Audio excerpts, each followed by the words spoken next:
Imagine a lake at the bottom of the ocean.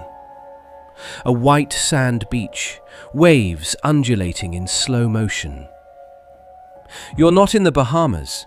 You are 2,000 meters deep in the abyssal plain. Here, beauty is a trap.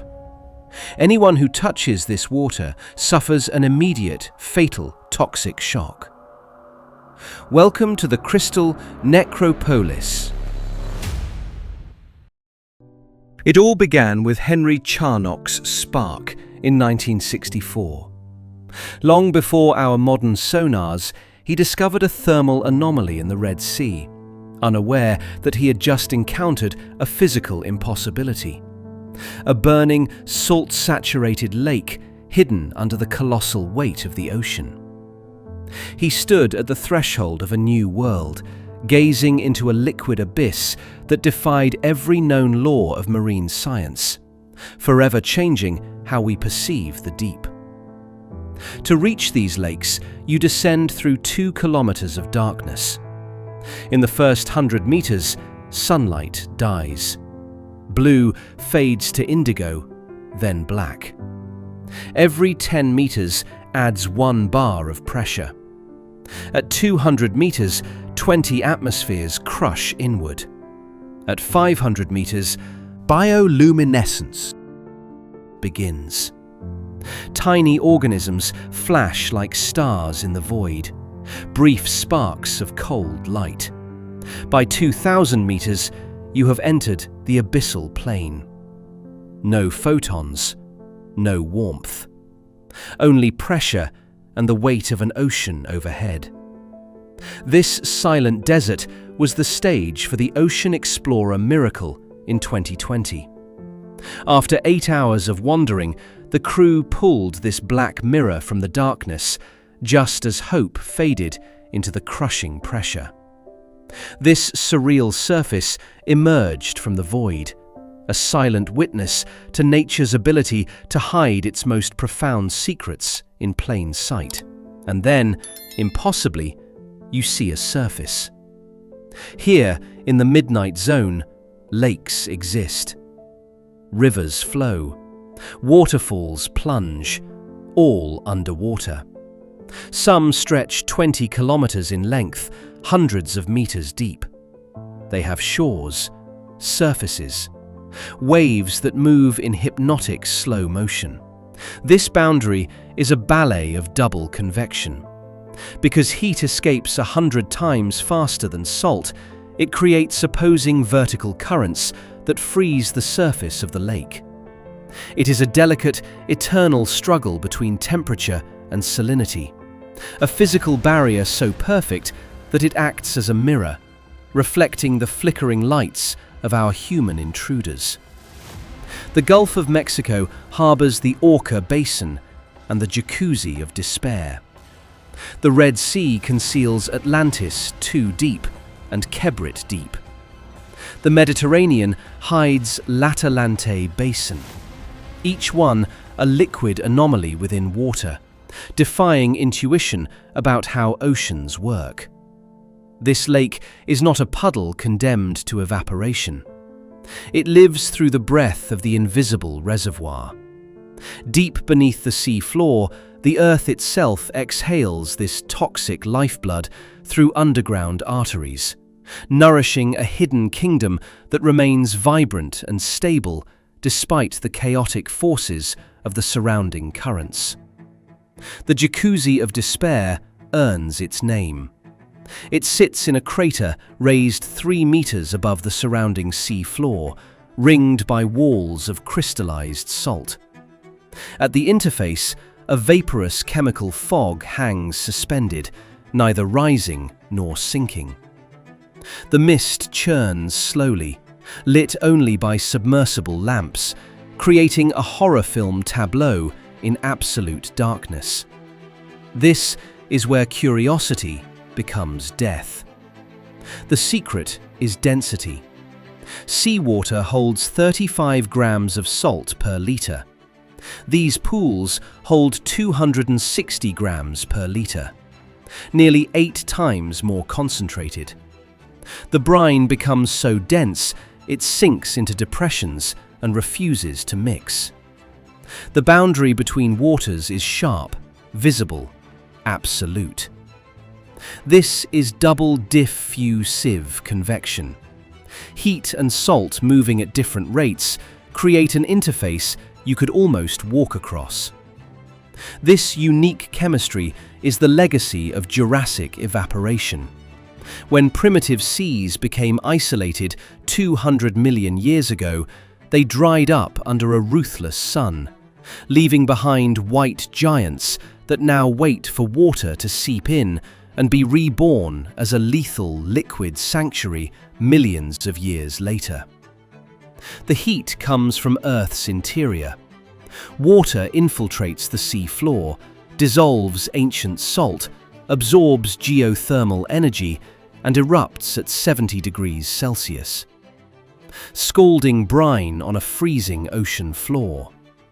This raw geological force creates the NOAA Ghost Waterfall. In 2018, ultra-dense rivers of salt were captured hurtling down slopes, carving invisible canyons. This gravity-defying cascade plunges through the brine, sculpting the abyssal terrain with a silent, heavy power that challenges our understanding of how fluids behave in the deep. The origin. 200 million years ago, Jurassic seas evaporated under relentless sun, leaving salt deposits kilometers thick. Sediment buried them. Then salt tectonics began. The weight of overlying rock compresses the salt, creating fractures. Seawater infiltrates, dissolves the deposits, absorbs heat, and rises through fissures to form these lakes. Geology made liquid. But beauty here is not passive. It is predatory. And the predation is precise. The brine is anoxic. No oxygen, saturated with toxic methane and hydrogen sulfide. For any marine creature, entering means death within seconds. Not from violence, from chemistry. Watch a fish approach the interface. It swims through normal seawater, 35 grams per litre. Then it crosses. The salinity spikes to 260 grams per litre instantly. This is the torsion point. Osmotic shock hits like a neurological explosion. Water molecules are violently sucked from the fish's cells. The body twists. Not a gentle turn, a brutal physical distortion. The eyes cloud white, the mouth gapes, gills flare desperately, muscle fibers contract in opposite directions, the spine contorts. The fish convulses, writhing as cellular architecture collapses. Then it falls, not drifting, dropping like a stone, pulled down by the dense brine, tumbling through liquid salt toward the lake floor. At the bottom, something extraordinary happens. The fish does not decompose. No oxygen means no decay. Instead, mummification. The same process Egyptians perfected with natron. The brine preserves, soft tissues stay intact, skin remains white, translucent. Bodies rest on the lake floor for decades, petrified in salt, frozen in their final agony. The pressure here exceeds 200 atmospheres. Marine snow drifts down endlessly, dead plankton, organic debris, fragments of larger animals. This detritus accumulates on the brine's surface, unable to penetrate the dense salt water. Layer upon layer, it forms a crust, a membrane of frozen corpses between the living ocean above and the dead lake below. The seafloor here is a graveyard of the curious. Crabs that ventured too deep, fish that miscalculated, their corpses stacked in layers, each specimen perfectly pickled by the chemistry that killed it. Right at the interface, where brine meets ocean, where death borders survival, biology explodes with improbable abundance. Not photosynthesis. Sunlight died 2 kilometers above. This is chemosynthesis. This reality serves as Charles Darwin's refutation. While he imagined life emerging from a warm little pond in 1871, these brine pools suggest that the spark of existence did not need daylight to ignite. Far from the sun's reach, life proved to be more resilient and mysterious than the greatest minds of the 19th century ever dared to dream. Bacteria harvest energy from poison. Methane and hydrogen sulfide become fuel. Specialized bacteria catalyze reactions other organisms cannot. They transform methane into organic carbon, oxidize sulfur compounds, release chemical energy. The energy of Earth itself. This mirrors the shadow of black smokers. Before brine pools, these hydrothermal vents served as the first proof that darkness is not empty. They showed us that Earth's energy is enough to power entire ecosystems, paving the way for the lush, chemical-fueled life forms that guard the edges of the salt lakes. Giant mussels crowd the shores in dense colonies. They evolved radical symbiosis. Chemosynthesis bacteria colonize the mussel gills. The mussels provide shelter and methane-rich water. The bacteria synthesize organic compounds directly into mussel tissue. No traditional digestion needed. The mussel becomes a living farm for microscopic chemical engineers. Tube worms extend crimson plumes, housing bacterial partners. Shrimp hover at the exact boundary, never crossing. Crabs patrol the edges. Watch one approach. It extends a leg, touches the brine, jerks back. The chemistry burns. But beyond, mussel beds, food. The crab calculates, then commits. Plunges in, seizes prey, retreats. Some survive, some become pickled. And then there is the sovereign, the hagfish. Eptotretus springeri, the Gulf hagfish. A living fossil, unchanged for 300 million years. Its body is covered in slime so thick it can suffocate predators by clogging their gills. Ancient, primitive, nearly blind, but possessing one ability no other vertebrate shares: isotonic osmoregulation. Its internal salt concentration matches the ocean. When salinity spikes to lethal levels, the hagfish tolerates what would kill its cousins. It swims into the brine, drawn by the scent of death. It feeds on carcasses mummified for decades, flesh preserved by salt. The hagfish ties its body into knots to gain leverage, tears chunks from the dead, and returns unharmed. In the crystal necropolis, it rains. These pools are time machines. Brine pools mirror primitive oceans, salty, methane-rich, oxygen-poor. This was Earth 3.5 billion years ago, before photosynthesis oxygenated the atmosphere. Darwin proposed life began in warm ponds, energized by sunlight. But brine pools suggest another origin: life born in abyssal darkness, exploiting geothermal energy instead of solar radiation. A chemical insurrection against entropy. The implications extend beyond Earth. This is why our gaze is fixed on the NASA Clipper horizon. In 2030, this probe will depart for Europa to probe saline oceans hidden beneath ice.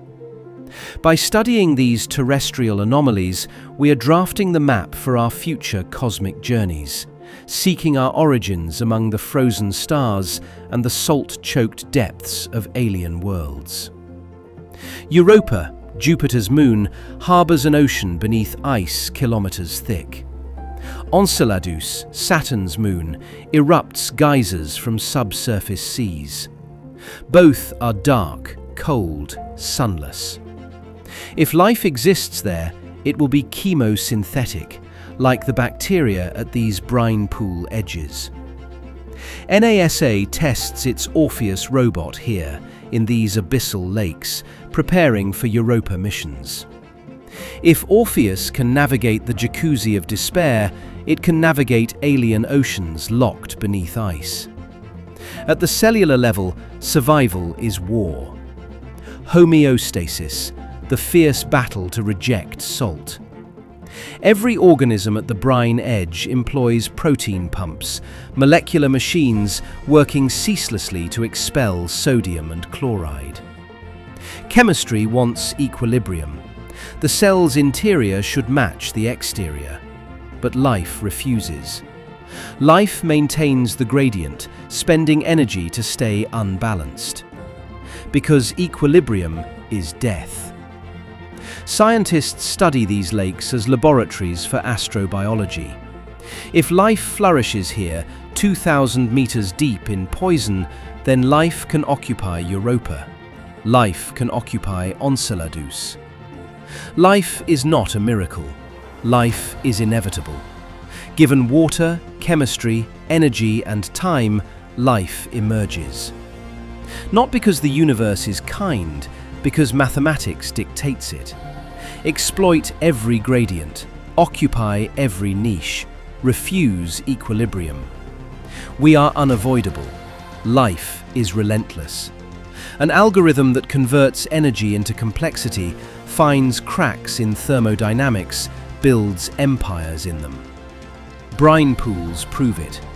Where contact means instant death, life clusters at the edge and thrives.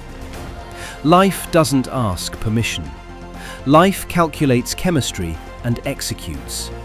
Your blood is salty. Your tears are salty. We are not the children of the sun. We are the sons of a chemical insurrection that refused to die.